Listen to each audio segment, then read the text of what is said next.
प्रिय छात्रों, आज बहुत दिन के बाद हम दोबारा उपस्थित हुए हैं। समय भी कुछ ऐसा ही चल रहा है और परिस्थिति ऐसी है जहाँ कुछ समाचारों को सुन करके जहाँ तहाँ मन भी उद्विग्न हो जाता है। फिर भी यही मनुष्य है जो भावुकता में पत्थर को भी पिघला देता है और जब कठोर होता है तो सब कुछ को बर्दाश्त करता है, क्योंकि जीवन की प्रक्रिया निरंतर चलती ही रहती है। इस दृष्टि से धैर्यपूर्वक सभी को अपने कार्य में निरत रहना पड़ता है। इस दृष्टि से जैसी भी स्थिति है, अब अपने पाठ को आगे चलाएं। अपना महाकाव्य से संबंधित चर्चा चल रही थी, जिसमें महाकाव्य के उद्भव एवं विकास, इसके बारे में हमने देखा। और इसके बाद जो प्रसिद्ध हमारे महाकाव्य हैं और उन काव्यों में जो प्रसिद्ध लोकोक्तियाँ हैं, चाहे कवि के बारे में चाहे काव्य के बारे में, उससे संबंधित प्रश्न अधिकतर परीक्षा में आता रहता है। इस दृष्टि से हमने कालिदास के बारे में जो प्रसिद्ध है, उपमा कालिदासस्य, या कालिदास के काव्य का वैशिष्ट्य, कालिदास के काव्य की शैली, रचना धर्मिता इत्यादि सारे पक्षों को हमने देखा। हमें परीक्षा की दृष्टि से इसी तरह से जो काव्य के कुछ मूलभूत प्रश्न होते हैं, उनको सभी कवियों और काव्यों को बारे में समझना चाहिए, ध्यान रखना चाहिए। तो यद्यपि कालिदास के बाद महाकवियों में अश्वघोष का नाम आता है, जो अश्वघोष हमारे बौद्ध धर्म के प्रचारक, प्रवर्तक, आचार्य के रूप में संस्कृत महाकाव्यों की परंपरा में माने जाते हैं। उनके दो काव्य हैं, एक सौंदरानंद और एक बुद्धदेव चरितम। तो इन दोनों काव्यों के बारे में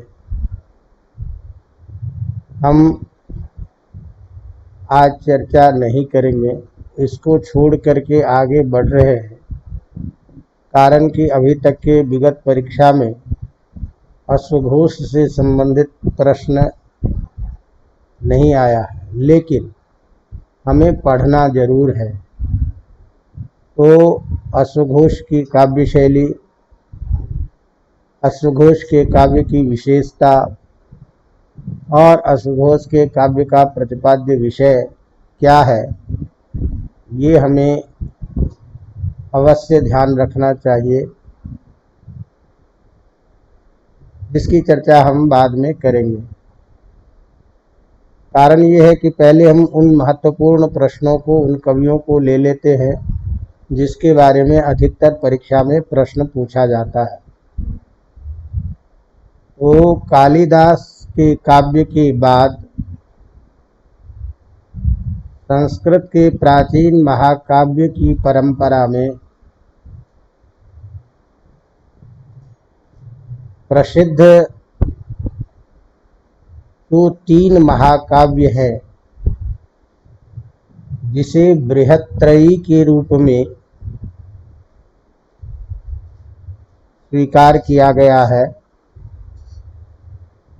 तो सबसे पहले हम ये बृहत्त्रयी क्या है, किसके कारण इसे बृहत्त्रयी की संज्ञा दी गई है, बृहत्त्रयी काव्यों का क्या वैशिष्ट्य होता है, इससे संबंधित प्रश्न आता है। तो बृहत्त्रयी काव्य में जो जो काव्य आते हैं उसकी चर्चा तो हम अलग से करेंगे, लेकिन पहले एक इस प्रश्न को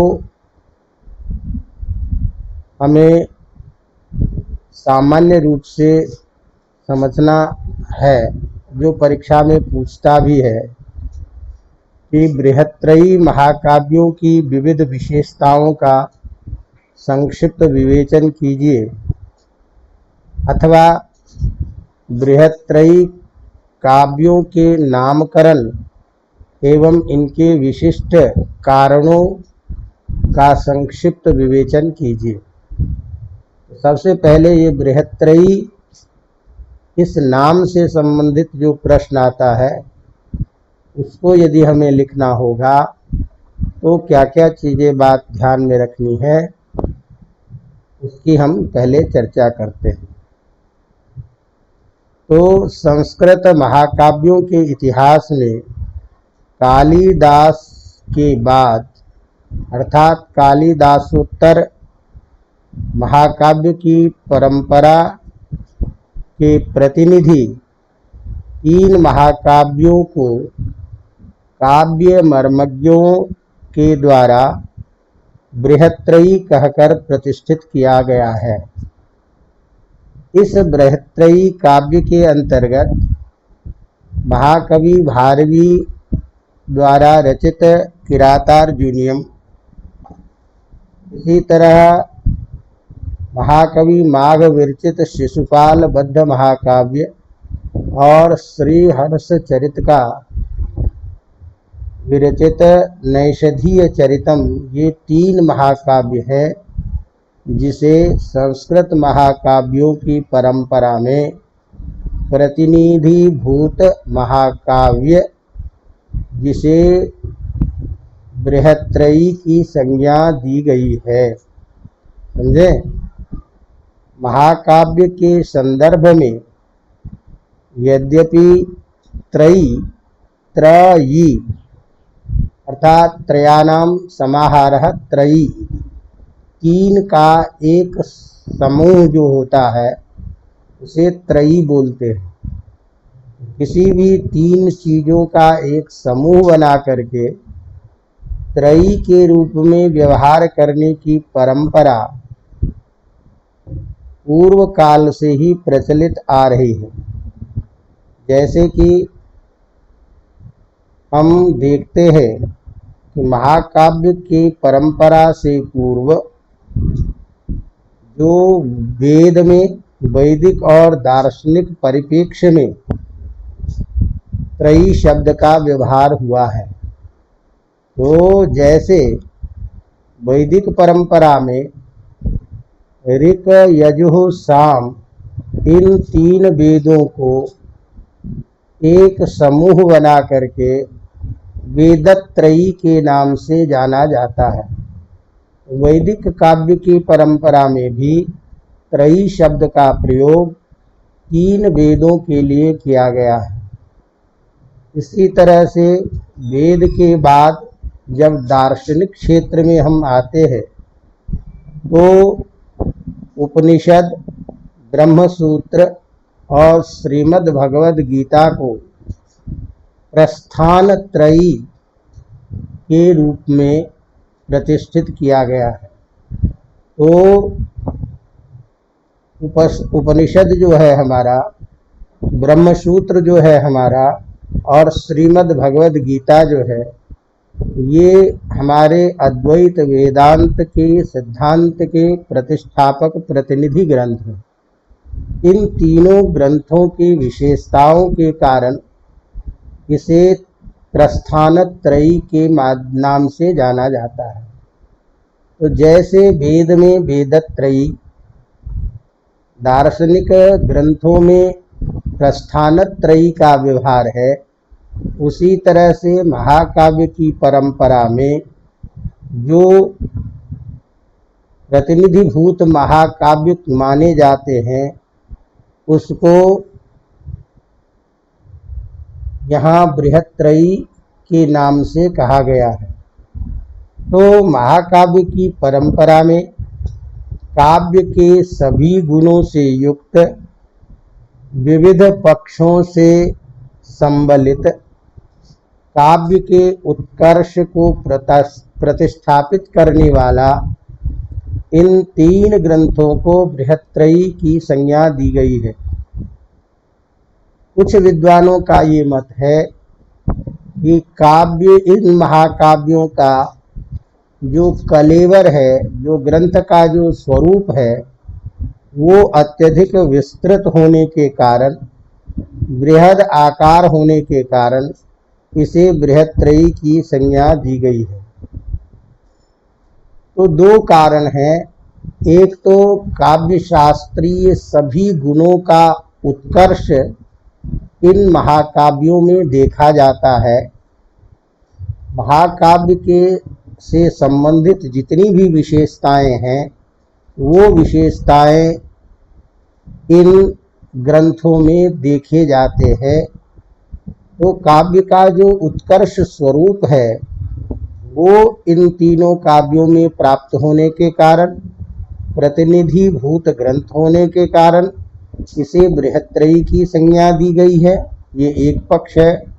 दूसरा पक्ष है कि इन तीनों महाकाव्यों का आकार अत्यधिक विस्तृत है, अनेक सर्गों में इसकी रचना की गई है, तो बृहद आकार होने के कारण भी इसे बृहत्त्रयी कहा जाता है। अब ये बृहत्त्रयी कहने के पीछे जो वस्तुतः मूल कारण होते हैं, तो इसमें मुख्य रूप से महाकाव्यों में नवीन एवं कलात्मक काव्य सर्जना के कारण मनोवैज्ञानिक, तात्कालिक, सामाजिक, सांस्कृतिक तथा साहित्यिक समस्त विधाओं की प्रतिष्ठापना किए जाने के कारण भाषा, भावसौष्ठव, पांडित्य, विविध विचारों, नीतियों, शास्त्रीय सिद्धांतों का कलात्मक प्रयोग होने के कारण अद्भुत काव्य प्रतिभा के निदर्शन और भावाभिव्यक्ति के कारण रामायण, महाभारत, कालिदास एवं अश्वघोष के ज्ञात परंपरा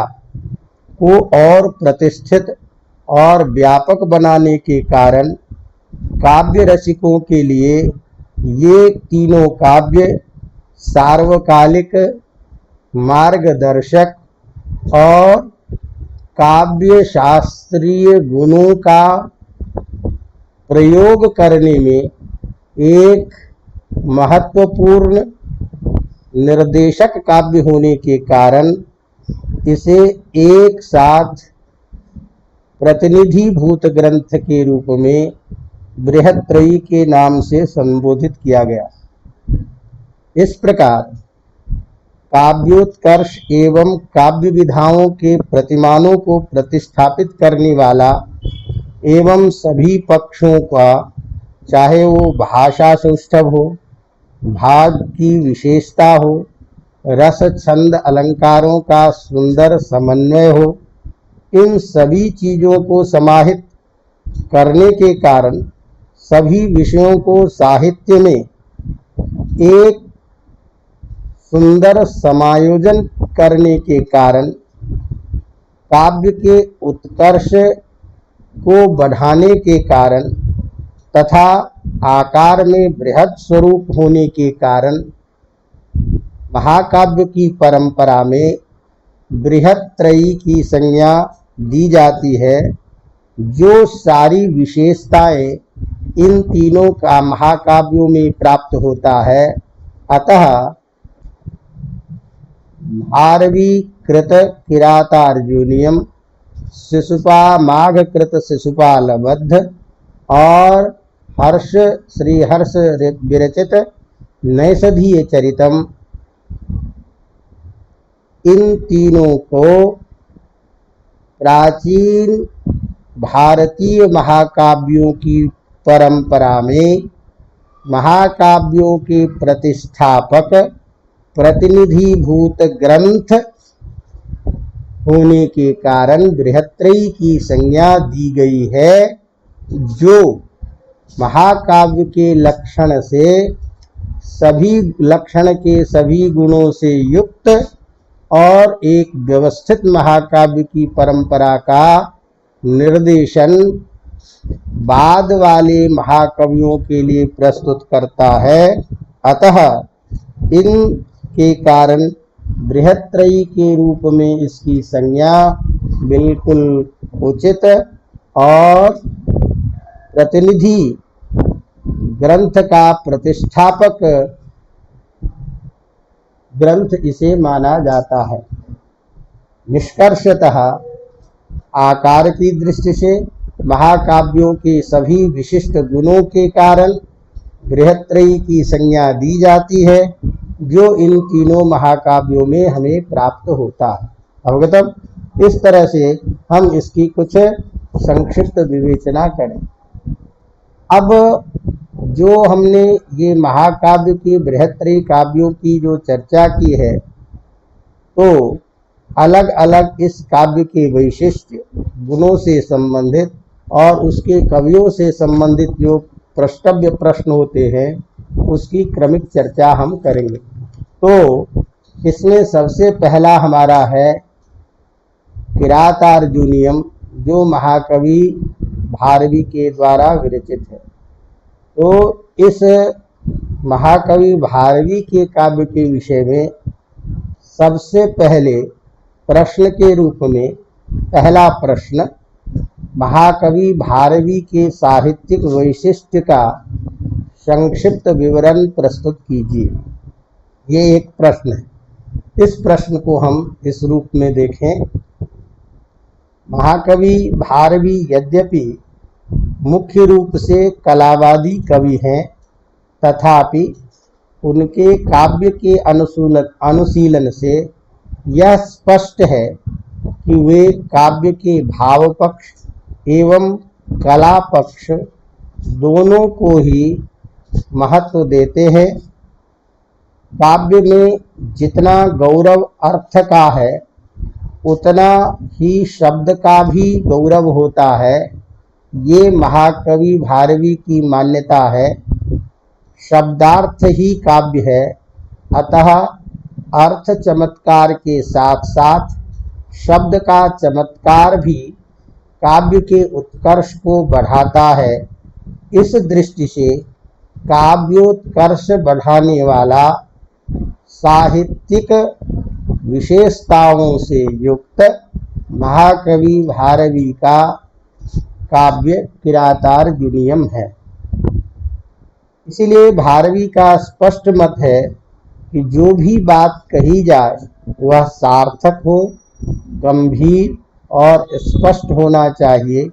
उसका कोई एक निश्चित एवं प्रामाणिक अर्थ होना चाहिए। अतः अर्थ पक्ष में गंभीरता और सार्वजनीनता भारवी के साहित्य का मुख्य प्रधान वैशिष्ट्य या प्रधान पक्ष है।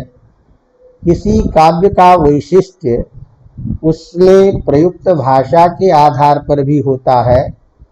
इस पर भाषा पर पूर्ण अधिकार रखने वाला जो कवि होता है, वो अपने भावों, विचारों तथा अनुभूतियों को सरलता पूर्वक हृदयग्राही ढंग से, मनोरंजनात्मक ढंग से प्रस्तुत करने में समर्थ होता है। इस दृष्टि से महाकवि भारवी का भाषा पर पूर्ण अधिकार है। भारवी की शब्द योजना हृदयग्राही और अर्थपूर्ण है। भारवी के वर्णन में अपूर्व वर्णन शैली है। यही कारण है कि एक छोटे से कथानक को लेकर किरातार्जुनीयम जैसा इतना बड़ा महाकाव्य लिखा गया और एक ही काव्य पर भारवी को श्रेष्ठ महाकवि के रूप में समादृत किया गया है, अर्थात उसे महाकवि की प्रतिष्ठा प्राप्त हुई है। इतना ही नहीं, केवल एकमात्र इस काव्य के बल पर ही, इस काव्य के उत्कर्ष के आधार पर ही, सभी काव्य शास्त्रीय गुणों की विशेषता के कारण ही इसे बृहत्त्रयी के रूप में माना जाता और उसमें भी ये अग्रगण्य प्रथम बृहत्त्रयी का ग्रंथ स्वीकृत किया जाता है। महाकवि चित्र काव्य का प्रयोग करने वाले संस्कृत के प्रथम कवि हैं।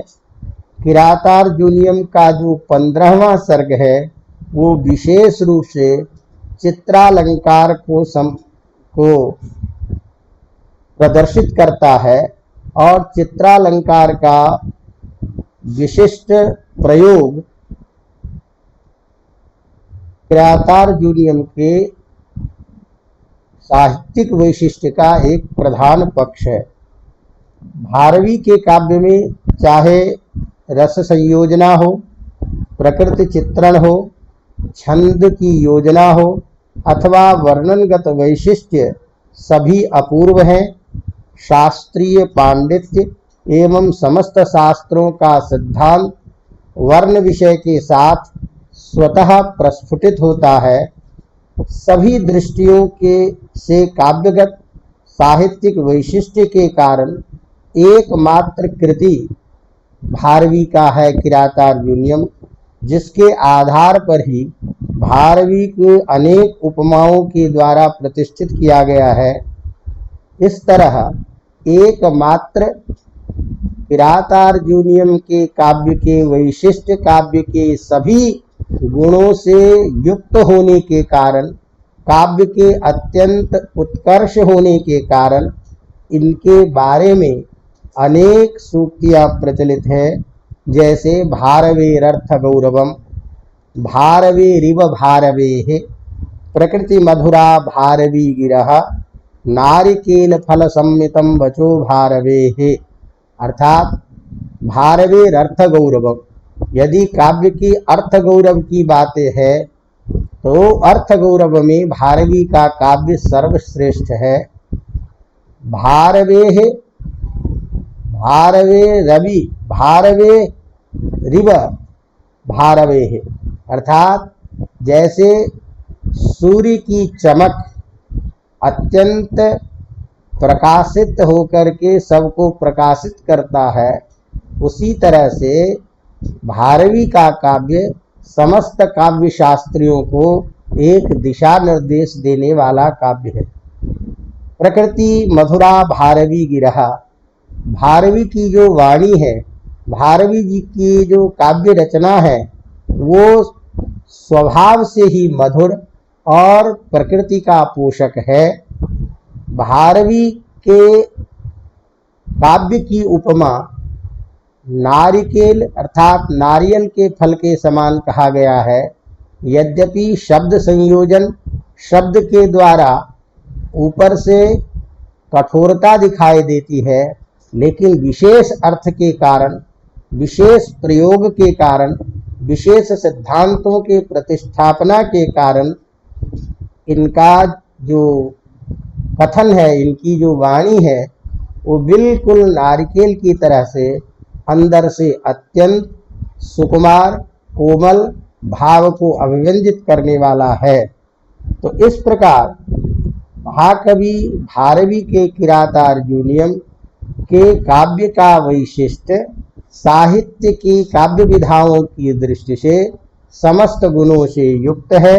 अतः भारवी के बारे में ये काव्यगत वैशिष्ट्य इस बात को चरितार्थ करता है कि भारवी संस्कृत काव्य परंपरा में काव्योत्कर्ष को बढ़ाने वाले प्रथम सफल महाकवि माने जाते हैं, जिसमें काव्य शास्त्री समस्त विशेषताएं भारवी का वर्णन वैशिष्ट्य सर्वातिशायी सिद्ध होता है। अतः संक्षेपतः भारवी के काव्य की का वैशिष्ट्य या भारवी के काव्य का स्वरूप साहित्यिक सभी विशेषताओं से युक्त है। ये इस तरह से संक्षेप में सीमित शब्दों में आपको भारवी के काव्य वैशिष्ट्य के बारे में बताना। इसी तरह से दूसरे प्रश्न के रूप में जो कई बार परीक्षा में पूछ देता है, जिसकी चर्चा अभी हमने की है, तो वो प्रश्न बनता है भारवेरर्थ गौरवम, इस कथन की समीक्षा कीजिए। भारवी के बारे में जो प्रसिद्ध सूक्ति है कि अर्थ गौरव, अर्थ की गंभीरता, छोटे से छोटे शब्दों में एक व्यापक अर्थ को देने वाला, जो काव्य का अत्यंत भाव और कला पक्ष को प्रदर्शित करता है, जिसके कारण भारवी के बारे में ये सूक्ति प्रचलित है, भारवेरर्थ गौरवम। तो इस कथन की समीक्षा कीजिए। तो प्रश्न के रूप में हमारा भारवेरर्थ गौरवम, इस कथन की समीक्षा कीजिए, अथवा इस कथन के आधार पर भारवी के काव्य का के अर्थ गौरव का विवेचन कीजिए। ये एक प्रश्न का स्वरूप बना। इस दृष्टि से इसके उत्तर में महाकवि भारवी का एकमात्र काव्य किरातार्जुनीयम, जो महाकाव्य में कालिदासोत्तर प्रथम काव्य के रूप में माना जाता है। यद्यपि इससे पूर्व अश्वघोष है, लेकिन बृहत्त्रयी काव्य में प्रतिष्ठित प्रतिनिधिभूत कवि का काव्य के रूप में ये प्रथम काव्य है, जिसमें 18 सर्ग हैं। इस महाकाव्य का उपजीव्य महाभारत है, अर्थात इसका कथानक मूल कथानक महाभारत से लिया गया है। इसका कथानक महाभारत के वन पर्व में वर्णित पांडवों के वनवास काल में अर्जुन के द्वारा की गई तपस्या और उस तपस्या से प्रसन्न होकर के भगवान शिव के द्वारा जो प्राप्त पाशुपत अस्त्र की कथा है, उस कथा से संबंधित है। भारवी का एकमात्र यह काव्य अपनी विशेषताओं, प्रौढ़ कृतियों एवं काव्यगत सभी वैशिष्ट्य एवं विशेष रूप से राजनीति, धर्मनीति, अर्थनीति एवं सदुपदेशात्मक सूक्तियों के प्रयोग से कम शब्दों में विशेषार्थ प्रतिपादन करने और भाव, कला, अर्थ गौरव आदि की दृष्टि से इतना महत्वपूर्ण काव्य है, जिसके कारण संस्कृत साहित्य में बृहत्त्रयी काव्यों के में यह प्रथम स्थानीय काव्य माना जाता है। भारवी के काव्य की सबसे बड़ी विशेषता अर्थ गौरव ही है। अर्थ गौरव काव्य का वह गुण है जिसमें अल्पतम कम से कम शब्दों में व्यापक अर्थ को प्रकाशित करने की क्षमता हो, और भारवी इसमें सिद्धहस्त कवि माने जाते हैं। अपने विशिष्ट पांडित्य, भाषा पर विशेष अधिकार एवं सभी शास्त्रों के ज्ञाता होने के कारण सभी विषयों के निहितार्थ को अर्थांतरन्यास अलंकार के द्वारा सूक्तों के माध्यम से अल्प शब्दों में व्यक्त करने के कारण भारवी के बारे में यह सूक्ति प्रचलित है, भारवेरर्थ गौरवम, और यह सूक्ति पूर्णतः चरितार्थ है। भारवी के काव्य में सर्वत्र अर्थ गौरव की स्फुटता, भाव गांभीर्य दिखाई देता है। भारवी का अर्थ गौरव बोधक सूक्ति सभी विषयों से संबंधित प्राप्त होता है, जिसके कारण भारवेरर्थ गौरवम की प्रसिद्धि इन्हें प्राप्त है। वो कुछ प्रसिद्ध सूक्तियां जो सर्वत्र संस्कृत विद्वानों के मध्य और उनके द्वारा प्रयोग में सर्वत्र देखे जाते हैं, जैसे हितम मनोहारी च दुर्लभम वचः, हितकर और मनोहर बातें दोनों एक साथ होना अत्यंत कठिन है। अर्थात ऐसी बातें जो हितकर भी हो और सुंदर भी हो, वो बातें बहुत कम हुआ करती हैं। इसी तरह समुन्नयन भूत मनार्य संगमात् वरम विरोधोपि समम महात्म भी, नीचों की संगति से किसी चीज को प्राप्त करने की अपेक्षा बड़े लोगों से विरोध लेना भी अच्छा होता है। अर्थात बड़ों की शत्रुता भी अच्छी होती है बजाय नीच व्यक्ति की मित्रता से। इसी तरह से वसंत ही प्रेमनी गुणाः न वस्तुनि, गुणों में प्रेम का विकास होता है, गुणों में प्रेम पनपता है, प्रेम का निवास गुणों में होता है, वस्तु में नहीं। अतः प्रेम किसी में जो प्राप्त होता है वह उसका सौंदर्य बोधक आकृत विशेष नहीं होता, बल्कि उसके गुणों के कारण उसमें प्रेम उत्पन्न होता है। अतः प्रेम का निवास गुणों में होता है, वस्तुओं में नहीं। इसी तरह सहसा विदधीत न क्रियाम, किसी भी कार्य को झटिति बिना सोचे समझे, बिना परिणाम का विचार किए तत्काल किसी कार्य को नहीं करना चाहिए। इसी तरह से दुरधिगमा ही गति प्रयोजनानाम, किसी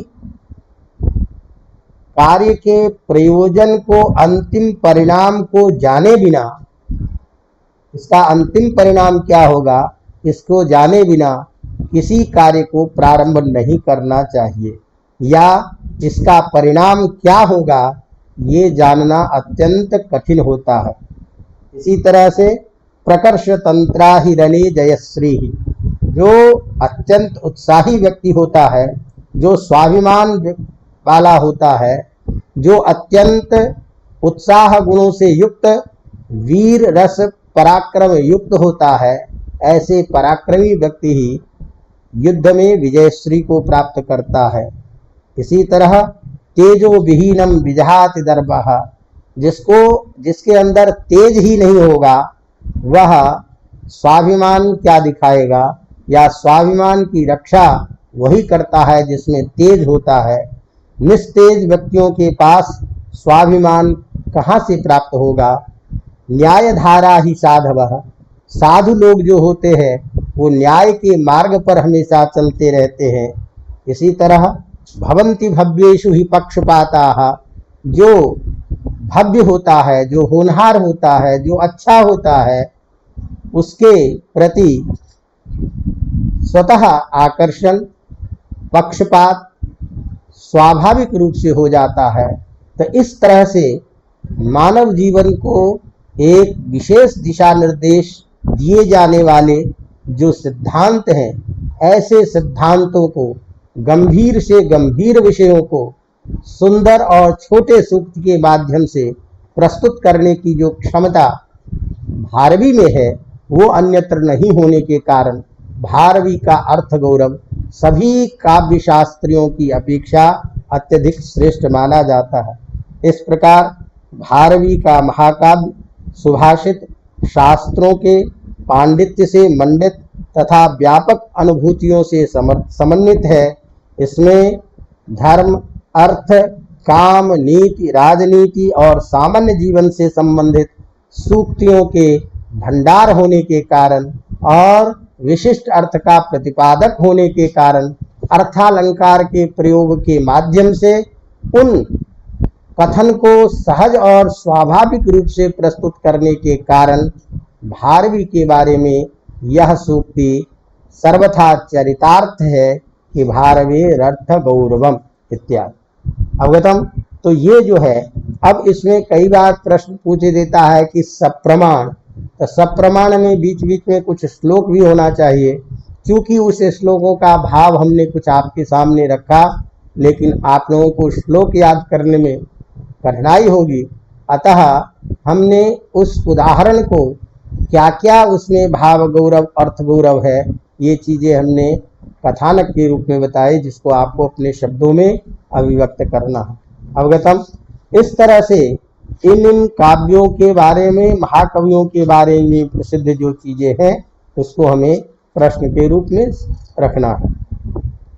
इसी प्रकार भारवी के बारे में, भारवी की जो काव्य शैली है जिसमें सभी प्रश्न में सभी प्रश्नों का समावेश कह लीजिए, या सभी प्रश्नों के उत्तर देने में, सभी प्रश्नों में जो वर्णित विषय है वो आपके लिए अत्यंत सहायक सिद्ध होगा। इसीलिए ऐसे सभी प्रश्नों को अलग अलग तैयारी करने पर भी कहाँ किन चीज़ों को हमें किस प्रश्नों में और जोड़ना है, ये भी आप लोगों की अपनी बुद्धि और प्रतिभा से उसको तय करना है, ये भी ध्यान रखिएगा।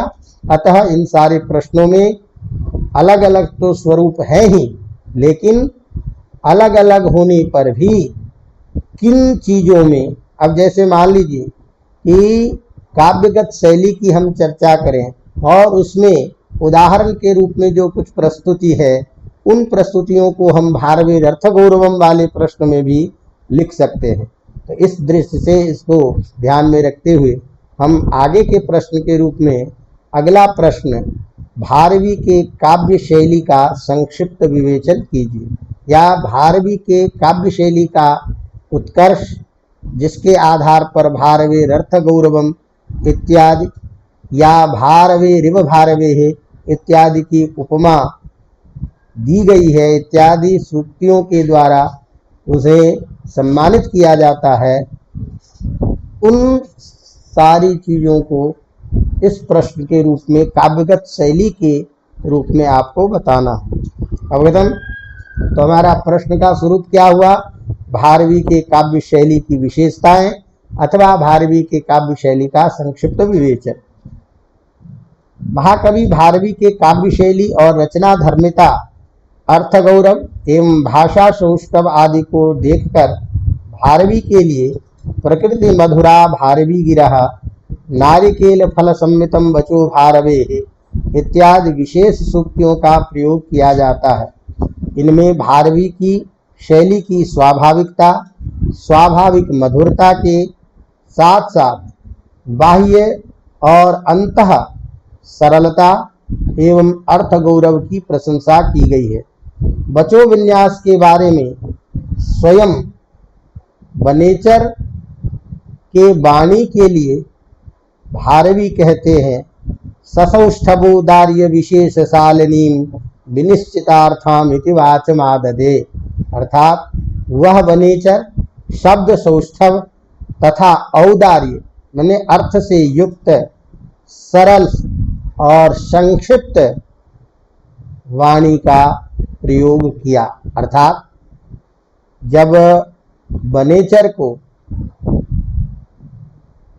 धर्मराज युधिष्ठिर ने कौरव के राज्य की गतिविधि को जानने के लिए जब भेजा और वहां से वनेचर सारा समाचार लेकर के आ रहा है, तो उस समाचार को कहने के लिए किस रूप में कहा, इसको भारवी कहते हैं ससौष्ठवोदार्य विशेषशालिनीं विनिश्चितार्थाम इति वाचमाददे।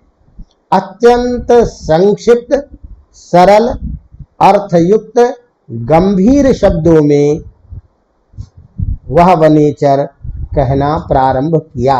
इसका मतलब इस कथन के द्वारा भारवी ये तय कर देते हैं वही वाणी श्रेष्ठ है जो संक्षिप्त हो, सारगर्भित हो, विशेष अर्थ को देने वाला हो। भारवी की काव्य शैली सामान्यतः वैदर्भी है, जिसमें समास रहित या अल्प समास युक्त है, तथापि उसकी भाषा में प्रौढ़ता, ओज प्रवाह और शक्तिमत्ता सर्वत्र दिखाई देती है। भावानुकूल शब्द का संचयन किया गया है। इनकी शैली मनोभाव, उदात्त कल्पनाओं और गंभीर विचारों का एक रत्नाकर कहा जाता है। प्रतिपद अर्थ गौरव काव्य के परिष्कृत स्वरूप को बताता है। भारवी ने प्रायः सभी रसों का कुशलतापूर्वक प्रयोग किया है, फिर भी किरातार्जुनीयम रस की दृष्टि से वीर रस प्रधान काव्य है। भारवी वस्तुतः संस्कृत काव्यों में रीति शैली के जन्मदाता कवि हैं। इनके ग्रंथ के प्रारंभ में श्री शब्द तथा सर्गांत के श्लोकों में लक्ष्मी शब्द का प्रयोग उनकी प्रमुख विशेषता है। भारवी का प्रकृत चित्रण अंतः प्रकृति एवं बाह्य प्रकृति दोनों का सुंदर चित्रण अत्यंत मनोरम है। विभिन्न छंदों का प्रयोग उनकी छंद योजना की दक्षता को प्रकट करती है। भावों को अभिव्यक्त करने की अद्भुत क्षमता इनके काव्यों में देखी जाती है, जो सामान्य स्थलों में विपुल रूप से प्राप्त होती है। भावों के अनुसार ही काव्य कला का प्रयोग है। अर्थ गौरव से पूर्ण सामान्य उक्तियों में प्रसाद गुण है, तो चित्रात्मक वर्णनों में ओज गुण प्रयोग करने में भी कभी पूर्ण दक्ष है। अतः इस प्रकार भारवी की काव्य शैली साहित्यिक सभी विशेषताओं से संपन्न, अत्यंत परिष्कृत और मनोरम वैदर्भी रीति से युक्त, समस्त साहित्यिक गुणों से युक्त, छंद अलंकार रस की दृष्टि से शब्दार्थोभय दोनों ही पक्षों में सुंदर विन्यास और प्रभावोत्पादक शैली के रूप में विख्यात है। अतः भारवी के काव्य शैली को संस्कृत के काव्य की दृष्टि से अत्यंत उत्कृष्ट माना जाता है। अवगतम। इस तरह से भारवी के बारे में हमने आपको कुछ प्रश्नों के बारे में बताया, जिसकी चर्चा आपको करनी है। इसके साथ साथ हमें किरातार्जुनीयम का वर्ण जो विषय है, जिसके बारे में हमने आपको संक्षिप्त में बताया, तो जब हम काव्य को देखते हैं और काव्य को पढ़ते हैं तो विशेष ज्ञान हमें उस दृश्य से होता है। तो कई बार आप लोगों को कम से कम इन प्रश्नों के साथ साथ कोशिश ये होनी चाहिए कि मूल कथानक का जो मुख्य कुछ श्लोक हैं, ये भी यदि आपको याद रहता है तो ये अपने प्रश्न के उत्तर को और गंभीर और व्यवस्थित करता है। अतः हमारी कोशिश ये रहनी चाहिए कि कम से कम ऐसे महाकाव्यों के कुछ अंश को भी, चाहे एक सर्ग को ही, कुछ श्लोकों को भी जरूर हम देखें। तो पहले तो इन सारे प्रश्नों को एक बार अपन तैयार कर लें, जो परीक्षा में हमारे लिए पूछा जाता है सीमित शब्दों में, उसको उस रूप में फिर हम समय की स्थिति को देखते हुए आगे के विषयों में चर्चा करेंगे। तो इस तरह आज हमने महाकवि भारवी और बृहत्त्रयी के प्रथम काव्य जो किरातार्जुनीयम है उसके बारे में बताया। अब हम इसी तरह से कोशिश करेंगे कि किरातार्जुनीयम ग्रंथ के जो कुछ शैलीगत अर्थ गौरव की दृष्टि से जो कुछ श्लोक हैं वो भी एक अलग से कालांश के रूप में, एक चैप्टर के रूप में हम आपको बता दें, ताकि आप कभी उसको सुन करके उन श्लोकों को थोड़ा सा ध्यान रखें और ताकि उस काव्य का जो वास्तविक स्वरूप है उसको आप स्पष्ट अनुभव कर सकें। क्योंकि स्वतः अनुभूत जो काव्य का वैशिष्ट्य होता है वो काव्य को के श्लोकों को पढ़ करके उसके अर्थ को समझ करके और भी अभिव्यक्त होता है। तो हम उसकी भी कुछ चर्चा करेंगे। तो आगे की कक्षा में पहले किरातार्जुनीयम के कुछ ऐसे जो सुंदर श्लोक हैं जिसको कुछ अर्थ के साथ में विश्लेषण करेंगे, जो आपके प्रश्नों को और अधिक गंभीर और सुंदर बनाने में सहायक होगा। तो अभी तो हमने जो प्रश्नव्य प्रश्न के रूप में मुख्य सीधे सीधे प्रश्न होते हैं या प्रश्न बनते हैं उसकी चर्चा की है। आगे की कक्षा में हम फिर देखेंगे। तो अब अपनी कक्षा कोशिश हम करते हैं कि व्यवधान न हो और निरंतर चले। इस दृष्टि से हम आगे की कक्षा में पुनः आपके साथ उपस्थित होंगे। अभी इतने पे ही इसको विराम देते हैं। धन्यवाद।